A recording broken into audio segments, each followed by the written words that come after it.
Welcome to the FNO InsureTech podcast, a place where movers and shakers from all points within the insurance ecosystem gather and discuss all things InsureTech. We talk about how technology and innovation are affecting and driving change in the industry. Here are your hosts, Lee Boyd and Rob Beller. Hey, podcast world. Welcome to another edition of FNO InsureTech, your only podcast that you should listen to. If you listen to other podcasts, we're only a little bit hurt by that. It doesn't really hurt a lot, just a little. And so today, though, I want to start right off by introducing our co-host today, because you're going to be surprised. We don't have Lee Boyd with us today. Lee opted out. Lee's out for this episode, and we're going to see how our guest co-host does, and then we'll judge at the end if Lee's coming back or not. Okay. In fact, you know what we're going to do? We're going to have an email poll. So email us if you like the new co-host better or Lee Boyd better. I'm just leave it up to the people who matter. We have with us today Matt Pietrowicz. Did I say that right? Wow. Rob, it was perfect. I could not ask for better syntax. Really? It was fantastic. Because if you could see how Matt spells his last name, you would appreciate that it's not like Smith. Well, it's sort of a Smith, but yeah, no, it's a little complicated. It keeps you on your toes, for sure. Welcome to being a co-host. This is a rare honor. I feel honored. And you mentioned Lee, to be in Lee's shoes. It's a tough thing to accomplish. So I'm going to do my best. Well, you know what we call Lee? What's that? We call him the smart one. Well, I'll defer to you on that, Rob. You will be the smart one. I will be your... No, that's no. You have to have the capability of being the smart one in order to be the smart one. And that's why you're here. We asked Matt to join us today. Lee's traveling. Matt came because Matt is an auto guy. Is that fair to say? Yeah, I think it's absolutely fair to say. I mean, he's much more than that. But tell our audience, who the heck are you? And why are you? What's it mean that you're an auto guy? My claim experience absolutely is on the auto side, both on a carrier and working here with Alacrity. So over 20 years with auto claims, East Coast, West Coast, and places in between. So yeah, very comfortable with auto guy. Cool. And the reason that we asked Matt in particular to be with us today, other than we love him, Thanks, Bob. He's a great guy. We get to work together a lot here at Alacrity. Yeah. Matt is here because our guest, super special guest, two-timer, second time on, Marc Fredman, SVP, Chief Strategy Officer from CCC, kind of the auto claims company, if there is one. Would you agree with that? Absolutely. True leaders and pioneers, and listening to Marc and talking with Marc, you will see why they are. It's absolutely fantastic to have him with us. Marc has been at CCC for 9 years and is on the executive team that's leading them to results that are incredible, including providing services to 18 of the top 20 carriers and hundreds of more through the industry. They are the unquestionable leader in auto estimatics and kind of running the auto ecosystem, the auto repair ecosystem in our industry. And so to have him is a privilege, and to have somebody who actually understands what auto is, because I'm a property guy, having Matt here is perfect. Well, thanks, Rob. And the CCC, to your point, it's not just the carrier, it's the shop, it's the consumer. The CCC's the leader in all of those platform aspects for each one of those folks. It's fascinating to talk with Rob, or to talk with Marc. Sorry, Rob. It's my first day on the job. Yeah, clearly. That's the ball you hear dropping. Man, Lee's going to love that part, isn't it? He's feeling better right about now. But we're going to make you guys feel better right about now, because we're going to quit talking and get into our second interview with Marc Fredman, Chief Strategy Officer at CCC. Hey, everybody. We are back with a two-timer, if you will. We have one of our favorite episode guys is back with us today, who was with us so long ago. He was with us before we had video so that we could actually see each other. This is like the early days of podcasting. We have Marc Fredman, Senior Vice President and Chief Strategy Officer at CCC. Welcome back. Thank you for having me. It's great to be back. It's a total pleasure to have you. And I meant it when I said that your original episode, which you did almost 2 years ago, was one of our favorites. And I didn't remember that, like I don't remember anything, until I re-listened to it. And I was like, wow, that's a good episode. All credit to the interviewers, I'm sure. Oh, absolutely. Let's be honest. And the video will no doubt give us a big upgrade this time around. What else could it be but the interviewers? But anybody who listens to our podcast knows that modesty is one of our attributes. But let's not get distracted with talking about my favorite topic, us. And let's jump into talking about you. So welcome back. You're still with CCC. I am. Yeah, it's been an exciting 2 years. By the way, congrats to you guys on the 200th episode. I think you're giving the Simpsons a run for their money on most episodes ever. It's been an exciting ride. I think a lot's happened with us, but a ton has been going on in the industry, as I know you guys are aware. Well, it's an honor to be able to be some part of the whole ecosystem of this industry, much like you are. I mean, you are with CCC. So even though we did this last time, why don't you take a minute and tell us, because I think it's probably changed a little bit. What is CCC today and what are you doing there?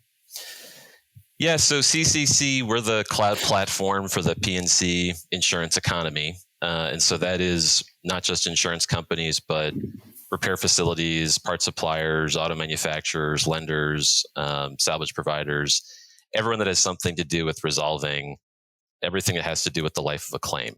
And we've been at that for a while. And so with that, we have been able to put together a really fantastic ecosystem around that P&C insurance economy. We've got almost 35,000 companies on the CCC cloud now. We process over $100 billion of commerce every year, which is insurance companies connecting to repair facilities connecting to parts suppliers, all those types of things. And we're excited about, I think, where the industry is at this point in time. I think the recognition by everyone that we work with, whether it's insurers, repair facilities, OEs, everyone recognizing that there has to be a very different way of doing business, not just because people want to be innovative, and I think that's always been true, but just the acute pressures in particular that, I mean, really have accelerated probably the last couple of years since we talked. I think COVID, we were starting to see those things, supply chain pressures and things like that. But I think we may have all anticipated those things abating a little bit, or maybe they would have plateaued. And we've actually seen a lot of those things get much more pronounced. So my role is essentially one thing, and I always say this about my role. My role is the future. My role is to make sure that our customers are the winners of tomorrow, and to make sure that we're helping the industry to go into that future that we all envision confidently and efficiently. What a cool job. So in other words, when something explodes or there's a big problem, you can say, I'm sorry, I'm not involved in today. Yeah, exactly. I'm just the guy who's looking out across the horizon.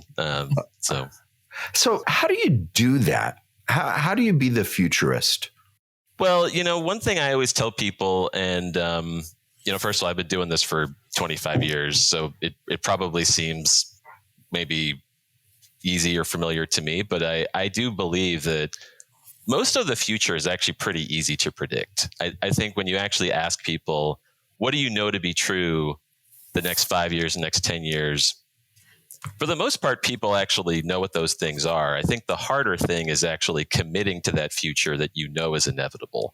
And that's the thing I always talk about with people from a strategy perspective is focus on the inevitability, right? Because you don't want to be on the wrong side of inevitability. But if you can spot that inevitability, then you really have a great place in terms of where you want to invest and where you want to focus. And when you look at companies over many decades, a lot of times companies do know what that inevitability is, but they don't really go after it. I think that's the thing that I'm probably proudest in terms of what we do at CCC is we really do innovate and invest in the places that we say we're going to do. We actually, it's funny, I'm sure we're going to talk about what we've done on Estimate STP and the AI there.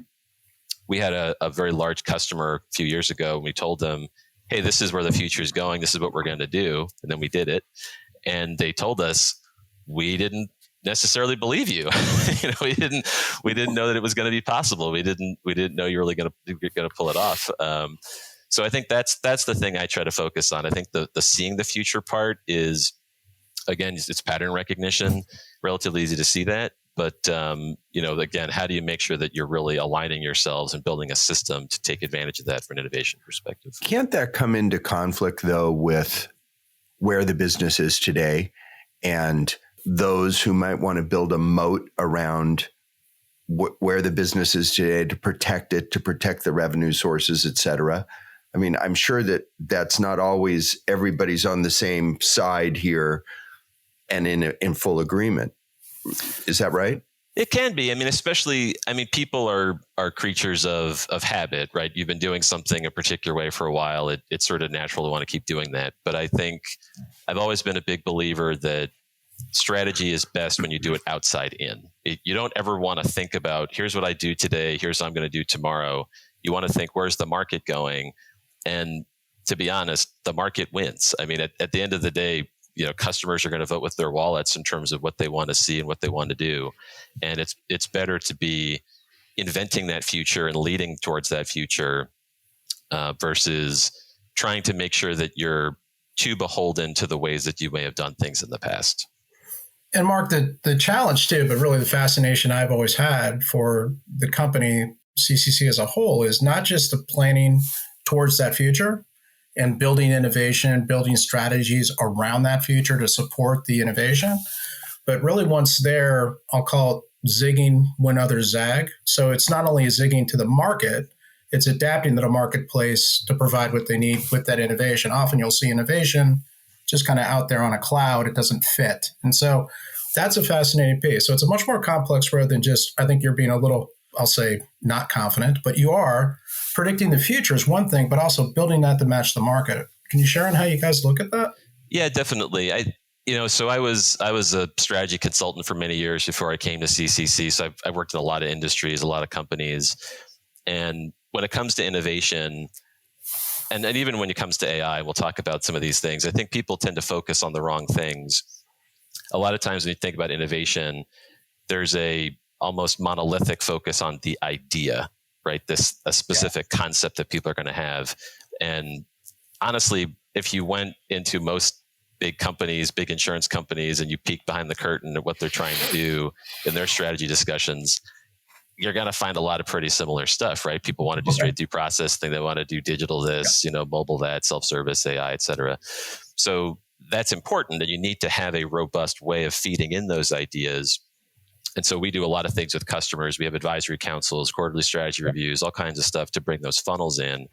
But the biggest thing, and I think what people don't spend enough time on, is thinking about an innovation system.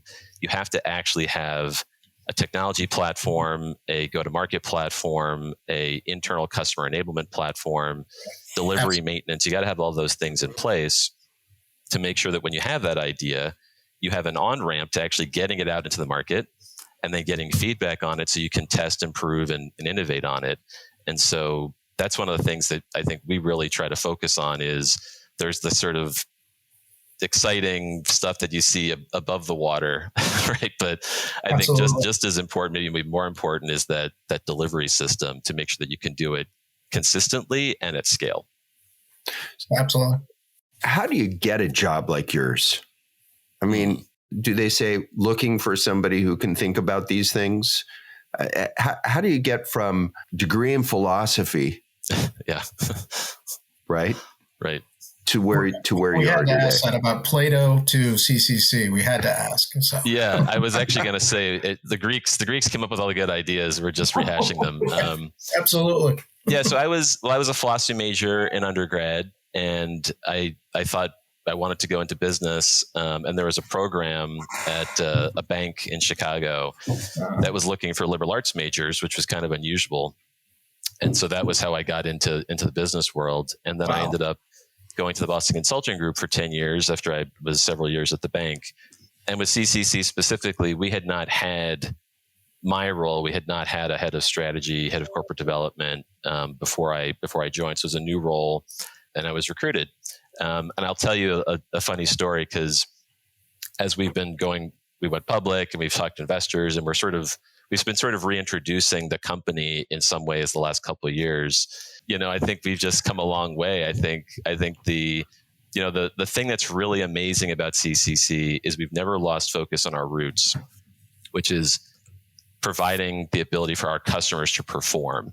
And so we've always had a big focus on that. And I think over time, we've done a better job of articulating that externally.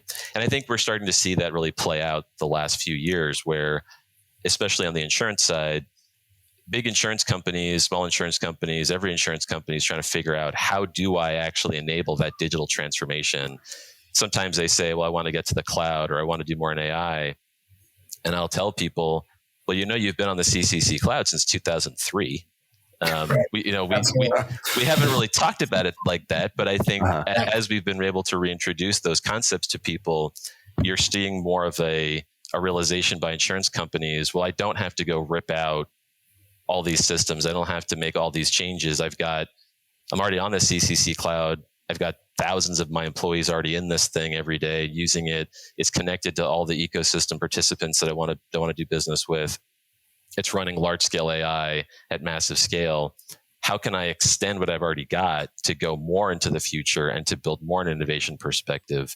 And so it's always helpful, to be able to talk about those things on venues like this, right? We want people to understand the investments that you've already made. You can build on those without having to do a bunch of different stuff. I want to take a minute to talk about some of the big things that have occurred with CCC in the past couple of years since we spoke last.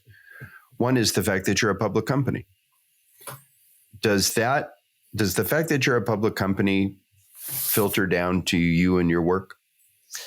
It does. I mean, I spend a fair amount of time talking to public investors in terms of the business, how to think about the business and where we're going. I've been very pleasantly, I don't know that I'd say surprised, but I've been very happy with the fact that it has not been a distraction in any way. I mean, that's sort of the question sometimes is, you're going to have to, talk more externally, is it going to be a distraction? And I would say our CFO, our IR team, everybody has done just a phenomenal job creating just a steady drumbeat that just sort of happens behind the scenes, but we haven't changed anything in terms of our focus on innovation, what we're trying to do in terms of new products, new markets. Actually, last year in 2022, we increased our overall engineering staff hours 20% year over year.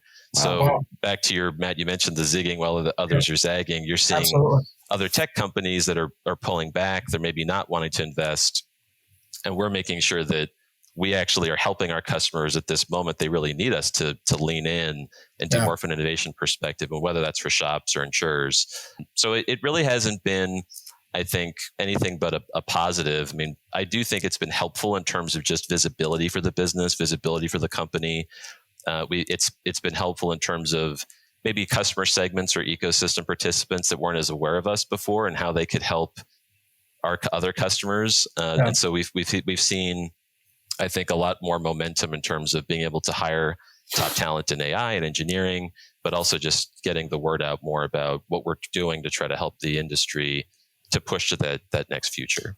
Yeah, I really appreciate the 20% increase, not just from the number, but speaks to what you said earlier, right? The behind the scenes, the framework, the foundation, building out for the next 5 years. So your trajectory out, we're building now in a time when others simply are not doing that. On that, though, we've kind of touched on it. You've touched on it as well, AI, and fascinated as that a whole from I think Rob and I've talked through the time we've worked together. It's a concept. It's an embedded concept. It's a used thing. So now we're at the point now of the marketplace. I'm an insurance carrier. I'm a provider. How do I use this thing? So we're at a point now in the growth cycle, I think, that we can really talk a little bit more educated on that, about how we can quantify data, the customer experience, AI, repair times, part ordering, all this stuff, incredibly complex, each one. So interesting to hear your kind of answer on that, Mark, from an AI perspective compared to 18 months ago. I'm sure it has to be like dramatically different.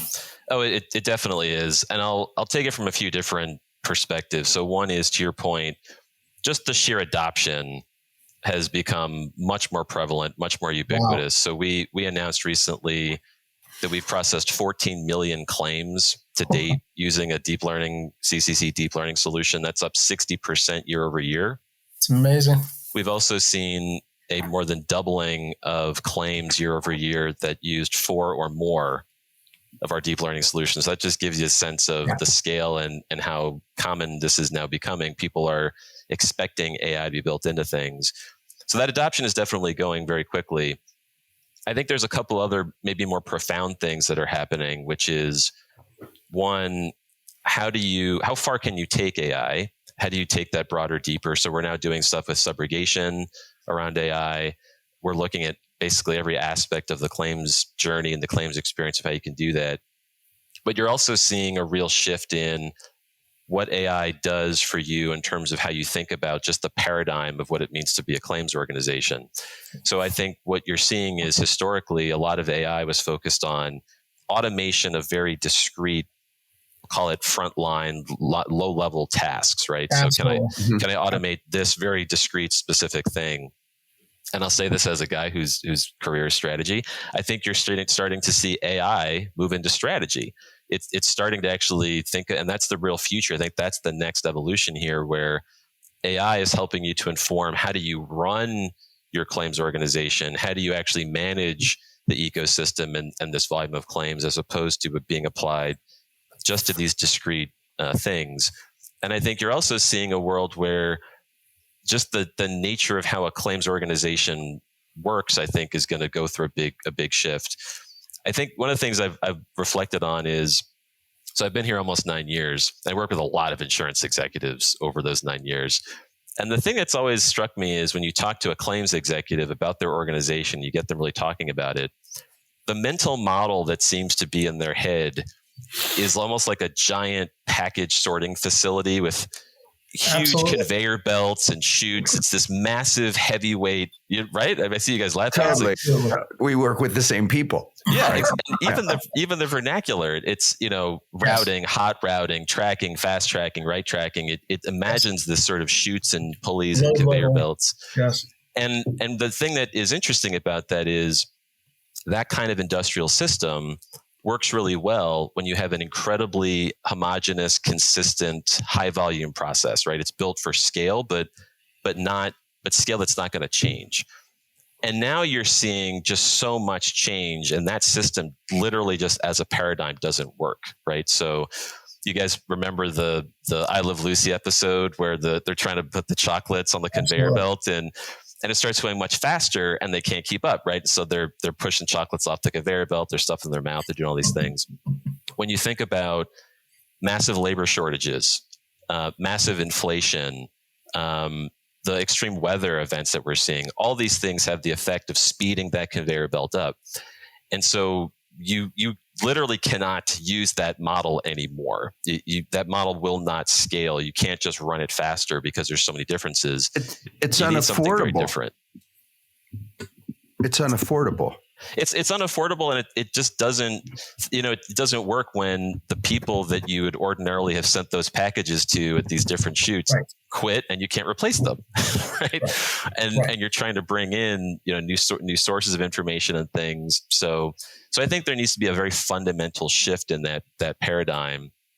And one of the things that's interesting, if you follow the kind of package sorting metaphor a little bit, when you look at the most progressive and innovative companies in literally that space, you look at what Amazon does with Kiva systems, you look at when you see these Chinese package sorting facilities, when you go in them, if you look inside, it's not huge arrays of chutes and conveyor belts. It's actually individual little Roomba-looking robots. Mm-hmm. It's totally autonomous modular workers that are in these robots that basically self-assemble and move around the packages independently. And so what that means is you don't have so much, you've got a lot more fungibility in terms of those resources. So you want to scale, you just roll some more robots out and it self-assembles. You don't have to program and heavyweight how this exact package flow is going to go. It just figures it out as it goes. And you've got that through a software-based orchestration. And that's a fundamentally different model that almost no insurance companies that I talk to think that way. They're still trying to figure out, how do I optimize the thing that I had?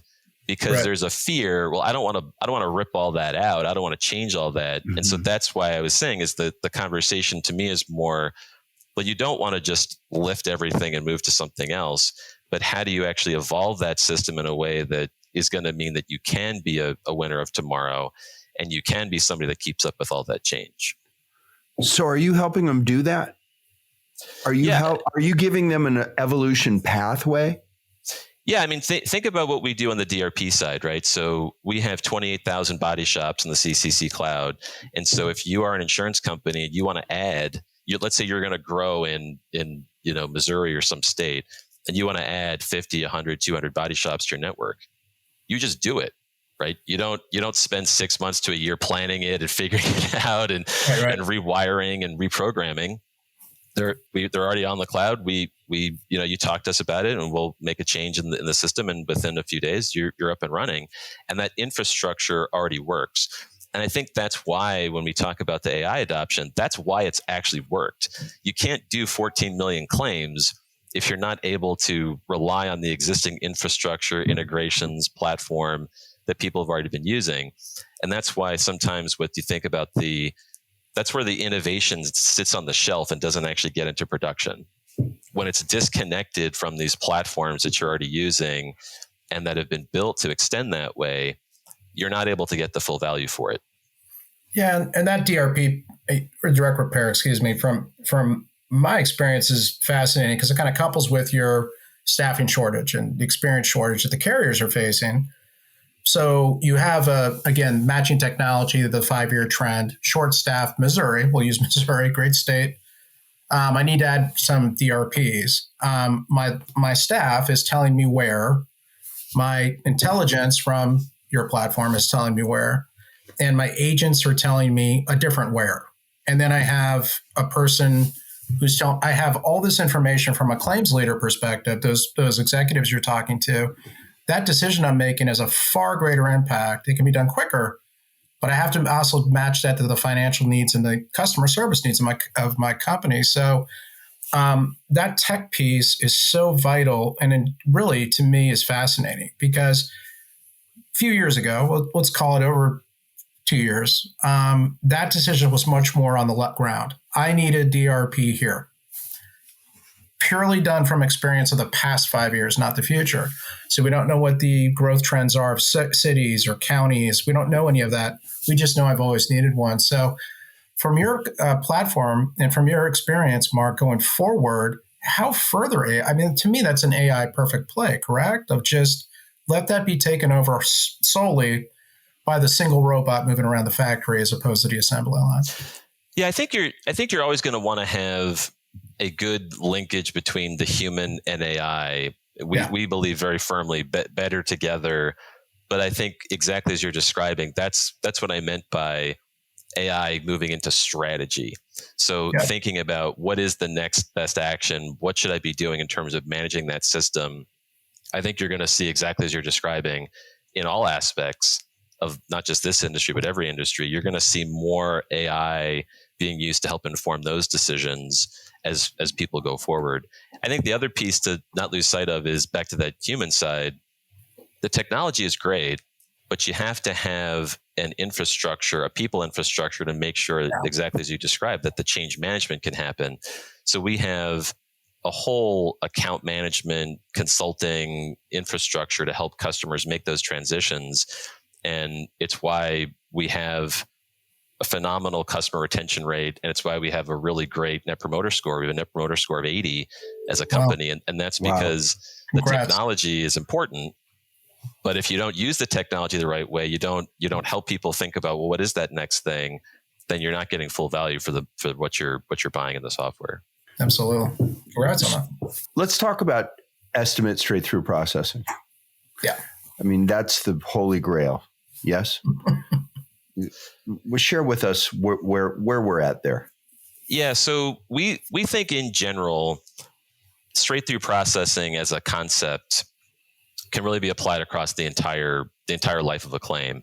And Rob, exactly to your point, one of the most important decisions, one of the most important steps in that for an auto claim is, what is the value of this estimate? What's it going to cost me to repair this vehicle? And so we've really focused on that in a big way for many years. And we've had different iterations of our AI over time to get to Estimate STP. And we're now at a position where we have 15 insurers using that product. Collectively, those insurers represent 50%, give or take, of all the direct written premiums in America. And they're at different stages of rolling it out. Some insurers are say that they want to test in a few states. They want to focus on certain types of claims. Some insurers have been much more ambitious in terms of how they can move forward faster and those things. And so we're seeing great results from that. We are processing claims that are truly going straight through within minutes of being generated on the AI.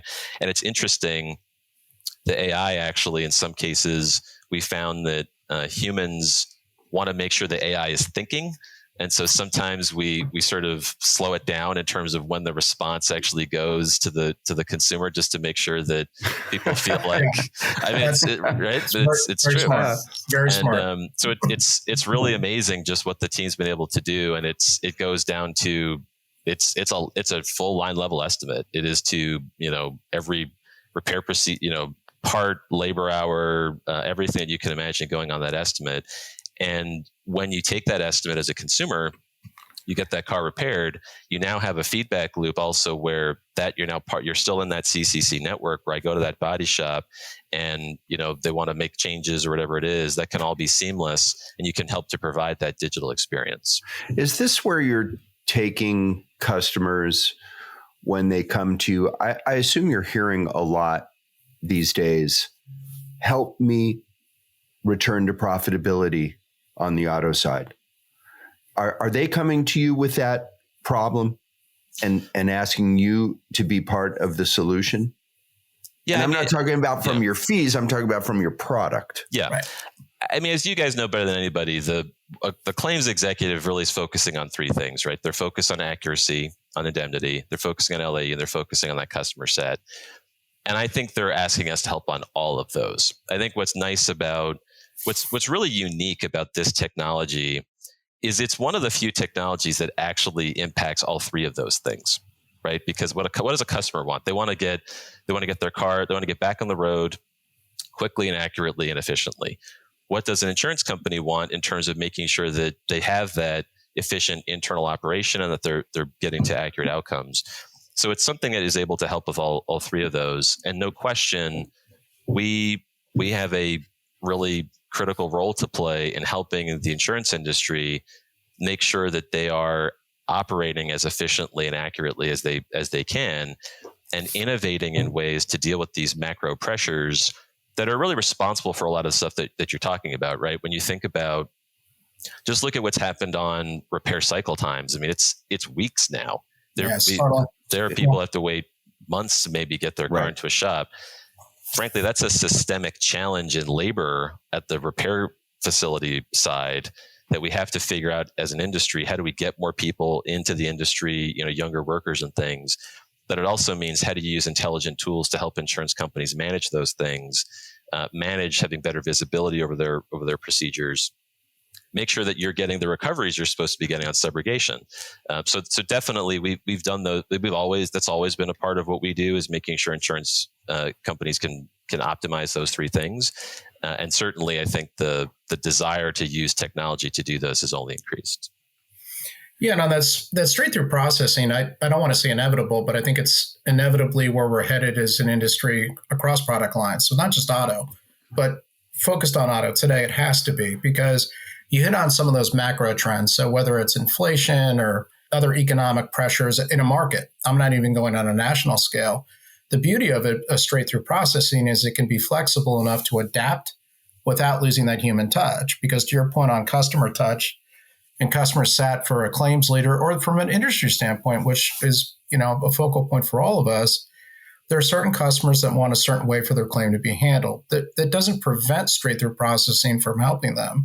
There's flexibility with it. And that's the beauty of it, I think, for you and your system. But the challenge is, I back to a question Robert asked earlier, is that part of that, folks adopting it wholesale, or just, I want to try it in a state? And it harkens me back to when you mentioned people want to make sure AI is being, the right AI question is the old days of uploading estimates. People would track it on a sheet of paper. It didn't count it right. So there's that hesitancy about tech. And this is a different step for tech, right? It's a big leap. So it's fascinating. What challenges are you facing with the rollout of that? Yeah, I think you hit at something very profound.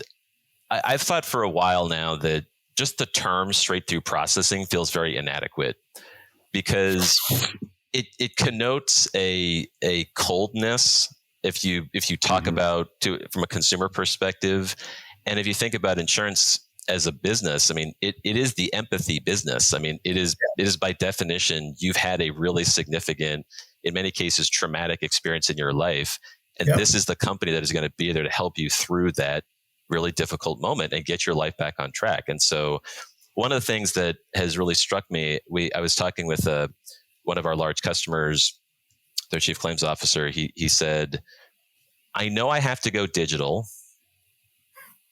but I don't want to go backwards on empathy and customer experience, and I'm not sure how. And I think that's actually kind of the root issue. Is I think we almost even need a different vernacular for how we think about straight through processing and intelligent automation and these types of things, because what you should not have to do is you should not have to make a trade-off for going to digital, going to these better innovative technologies. You shouldn't have to go backwards on what you built in terms of customer experience, customer satisfaction, the loyalty. And so that's where I think what we try to do is look at it very holistically. You always have to have that consumer experience in mind. So the same way that we have 100 insurers using our AI, we have more than 100 insurers using our mobile tools, our mobile experiences. So you can book a repair appointment through your phone. You can, believe it or not, file total loss paperwork on your phone. You can settle a third-party casualty claim through your phone.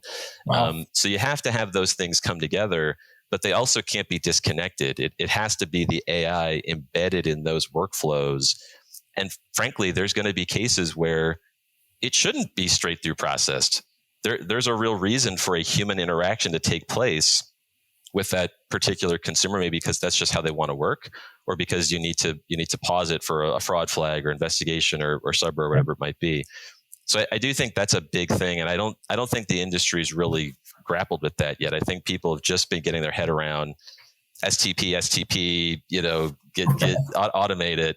But I think we're already trying to lead to that next piece, which is how do you actually have STP, but also with empathy and with that human side not lost. You're talking about a topic here now that is very interesting to me, and that is that you work in an industry, your customer industry is traditionally slow to change, adverse to risk by its nature.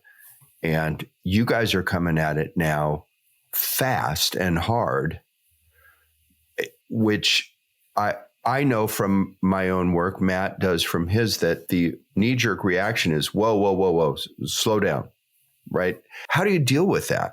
Or is it like you get your foot in the door, CCC gets its foot in the door and then penetrates slowly but surely? How do you deal with our industry and its aversion to change and technology, and the rapid pace of how it's changing, of how your business is changing? Insurance, clearly it's a business of risk. And so there's a potential for people to think, well, can I move this quick, and those types of things. But I actually think it's a more practical challenge that the insurance industry faces in terms of going to innovation. I will say, I mean, and we talk with a lot of insurers at very high levels, top to bottom. This industry wants to move forward, and we're doing some really, really innovative things with a lot of insurers, some of which we've talked about publicly. I think the issue is really more, how do I take what has historically been honestly fairly inflexible systems, and I don't just mean systems in terms of technology systems, I mean business systems, operating systems, and how do I lead that into the future?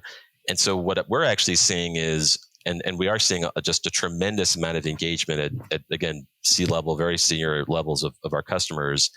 How do I take what I've already put in place, what I've already optimized for, in some cases, 30 years? We have customers going back 30 years on a technology platform that has continued to stay generationally leaps ahead. How do I take that and extend that to go faster and further without having to go find a bunch of other things? I think what can kind of be demoralizing for insurance companies is you go to a big insurance trade show and you see all these cool technologies and all these cool things. And you think, oh, I want to do that. I want to do that. I want to do that. And then you go back to your home office and they say, well, that's going to take 5 years for us to do or whatever. Right. And so what we want to actually flip that is, no, don't make that. That's not the compromise you have to make. If you find something you really want to do, whether it's something that we're doing, something that an ecosystem partner is doing, something maybe your internal team has built, bring it to us and we'll actually help you to make that happen. We'll just add that to another node on this really large and rapidly growing ecosystem that works, again, like DRP. I want everything to work the way insurers shop DRP. And look, I'm sure there's things we can improve there, but you want that to work that way in terms of the business system. It should be that connected, that automated, and that easy. Yeah, not to hit on that too much, but one thing I did want to quick follow up, those systems and processes that are put in play by the carriers, for the most part, regulation-based or obligation to a local state regulation, federal, perhaps that system and process was built. And what you guys may find is that's kind of out of date, and that regulation can be fulfilled a different way. So that challenge, when you face that, is not just obviously from we have a system, we have a process that's been successful, we have to do it. That's a true fear. I can't give that up because I will be in violation of my obligation. So is that something you're still seeing, or is that kind of dying down as time goes on? I mean, clearly you have to always be compliant with regulations. You have to be close to that. I don't think that's ever going to go away, nor should it. But I think the recognition of the way that people have gotten themselves organized and set up to be able to run the business in a way that manages those things. I think there are a lot of ways that you can deliver your responsibilities to your customers, to your regulators, to all the different stakeholders that you have without having to be beholden to those things in the past. I just think that what's not clear to people, and look, when you talk about big insurance companies, these are Fortune 50, Fortune 100. These are some of the biggest companies on earth. Forget that it's insurance. It's just hard to think of. As you get larger and larger, it becomes harder to make decisions, harder to keep things organized, harder to keep things aligned. And so a lot of what we're trying to do is also help to bring those connections together. It's funny. Sometimes we have these innovation meetings and we're bringing together departments that have been in the same building, maybe the same floor for years, that never talk to each other. Right. Sure. But I think that's just as important of the change management, Matt, to your point, that change management process. Again, it's sort of the boring but important part of this. It's cool to talk about the AI, the technology, and all those things, but innovation that sits on a shelf does not have value. Innovation has to be in the field, being used, and the only way to do that is with an intelligent, connected platform.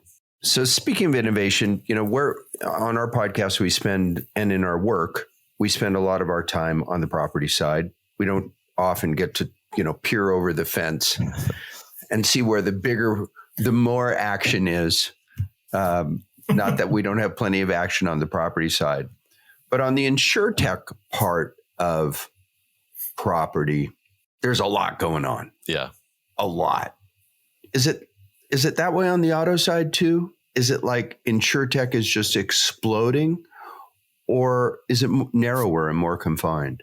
There's been a lot of investment in InsureTech, I think, across P&C in general. And so there's a lot of different companies that are out there doing a lot of different point solution things.